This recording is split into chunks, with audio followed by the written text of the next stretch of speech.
আসসালামু আলাইকুম, সবাইকে ঘরোয়া ফুডের পক্ষ থেকে শুভেচ্ছা। আজকে আলু দিয়ে নুডলস রান্না করে দেখাবো। প্রথমে আলুটা সুন্দর মতো কেটে নিয়েছি কুচি কুচি করে, পানি দিয়ে দিয়েছি। চুলার উপর পানিটা গরম হয়ে গিয়েছে। এখন আলুগুলো ছেড়ে দিব।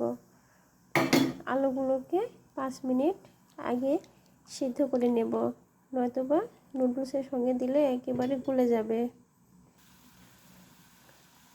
আলুগুলো সিদ্ধ হয়ে গিয়েছে। এখন এর মধ্যে নুডলসগুলো ছেড়ে দেব, দিয়ে জাস্ট 2 মিনিট সিদ্ধ করে নেব। 2 মিনিটের বেশি সিদ্ধ করা যাবে না। 2 মিনিট সিদ্ধ করে নামিয়ে ফেলব। নেড়ে ছেড়ে দিব যেন একটার সঙ্গে একটা নুডলস না লেগে থাকে। নুডলসগুলো নেড়ে ছেড়ে 2 মিনিট সিদ্ধ করে নিয়েছি। এখন নুডলসগুলোকে ঠান্ডা পানি দিয়ে ধুয়ে নেব। ঠান্ডা পানি দিয়ে ধুয়ে নিব যেন একটার সঙ্গে আর একটা নুডলস জটলা পেকে না থাকে। চুলার উপর প্যান বসা দিয়েছি, প্যানটা গরম হয়ে গিয়েছে। এখন এর মধ্যে আমি সরিষার তেল দিয়ে দেব পরিমাপ মতো।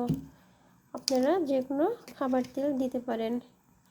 তেলগুলো গরম হয়ে গিয়েছে। এখন এর মধ্যে পেঁয়াজ কুচি আর মরিচ কুচি ছেড়ে দিলাম। মরিচ কুচি পেঁয়াজ কুচিকে সুন্দর মতো 2 মিনিট ভেজে নেব। নেড়ে ছেড়ে সুন্দর মতো 2 মিনিট ভাজা হয়ে গিয়েছে। এখন এর মধ্যে একটা ডিম ভেঙে দিব। ডিমটা ভালো মতো নেড়ে নেব। ডিমটা একটু ভাজা হয়ে গিয়েছে। এখন এর মধ্যে 1/2 চামচ লবণ আর সামান্য পরিমাণ হলুদ গুঁড়া দিয়ে দিব। তারপরে এগুলোকে সুন্দর মতো আবার নেড়ে ছেড়ে নেব। এগুলো নাড়াচাড়া করে ভাজা হয়ে গিয়েছে। এখন এর মধ্যে সিদ্ধ করে রাখা নুডলস অল্প অল্প করে ছেড়ে দিব।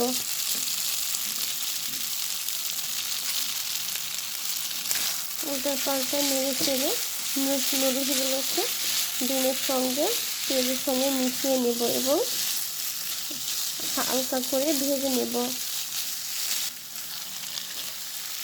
নেড়ে ছেড়ে সুন্দর মতো হালকা করে ভেজে নেব।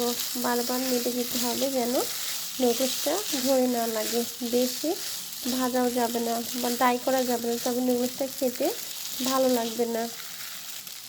কিছুক্ষণ পর এর মধ্যে নুডলসের চাট মশলা ছিল, এগুলো দিয়ে দেব এবং আরও কিছুক্ষণ নেড়ে ছেড়ে নুডলসটা ভেজে নেব। নুডলসগুলো ভাজা হয়ে গিয়েছে। এখন এগুলোকে নামিয়ে রাখবো। এর থেকে বেশি ড্রাই করা যাবে না, ড্রাই করলে খেতে ভালো লাগবে না। সবাইকে ধন্যবাদ। আসসালামু আলাইকুম।